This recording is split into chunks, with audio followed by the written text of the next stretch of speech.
Hi friends, welcome back to channel. இன்றைக்கி நம்ம பார்க்க போகிறது பொட்டுக்கடலை சட்னி தான். இதை நம்ம தேங்காய் சேர்க்காம தான் செய்ய போகிறோம். ரொம்ப ஈஸியாக செஞ்சிடலாம். வாங்க எப்படி பண்ணலான்னு பார்க்கலாம்.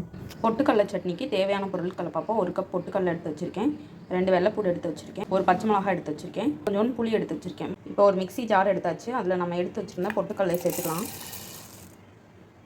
புளி சேர்த்துக்கலாம், வெள்ளைப்பூடு, பச்சை மிளகாய் சேர்த்துக்கலாம், தேவையான அளவு உப்பு சேர்த்துக்கலாம். இப்போ நம்ம இதை அரைச்சிட்டு வந்துடலாம்.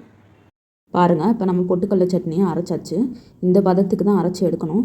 நிறைய தண்ணி ஊற்றிடக்கூடாது நம்ம சட்னிக்கு. இப்போ நம்ம இதை ஒரு பவுலில் மாற்றிட்டு தாளிச்சிக்கலாம். பாருங்கள், நம்மளோட சட்னியை ஒரு பவுலில் மாற்றியாச்சு. சட்னியை தாளிச்சிக்கலாம்.